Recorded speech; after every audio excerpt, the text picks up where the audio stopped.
गवाले ये बात कहकर दूर चले गए, लेकिन बालक गरीबदास जी वहीं बैठे रहे और परमात्मा कबीर जी को कहने लगे कि लाओ महात्मा जी, ये दूध का प्रसाद मुझे दे दो, पता नहीं फिर कभी नसीब हो या ना हो। ये बात सुनकर परमात्मा कबीर जी मुस्कुराए और बालक गरीबदास जी को दूध का प्रसाद दे दिया। बालक गरीबदास जी ने दूध का प्रसाद पिया और बैठे रहे।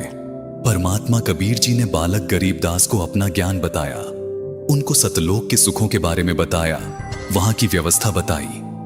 बालक गरीबदास जी कबीर परमात्मा जी की बातें सुनकर बहुत प्रेरित हुए और परमात्मा कबीर जी से सतलोक देखने की इच्छा जाहिर की।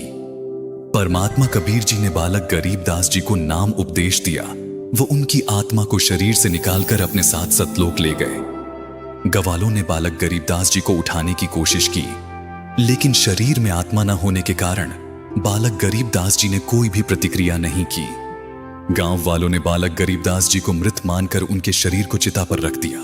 उधर परमात्मा कबीर जी ने बालक गरीबदास जी को संपूर्ण अध्यात्म से परिचित करवाया, उनको नरक दिखाया, स्वर्ग दिखाया, ब्रह्मा, विष्णु, महेश के लोक दिखाए और आखिर में परमात्मा कबीर जी ने बालक गरीबदास जी को सतलोक दिखाकर उनके अंदर सारा तत्व ज्ञान डालकर वापस शरीर में छोड़ दिया।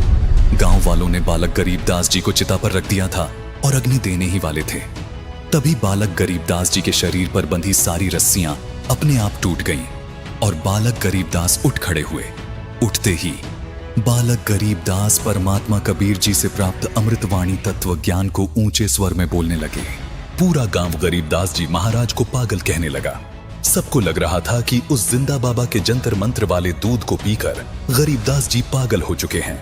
3 वर्ष पश्चात एक गोपाल दास नाम के संत के आग्रह करने पर गरीबदास जी महाराज ने परमात्मा कबीर जी से प्राप्त तत्व ज्ञान व अमृतवाणियां लिखवाई, जो आज सदग्रंथ साहिब के रूप में उपलब्ध है। अधिक जानकारी के लिए डाउनलोड करें संत रामपाल जी महाराज ऐप व सब्सक्राइब करें संत रामपाल जी महाराज यूट्यूब चैनल।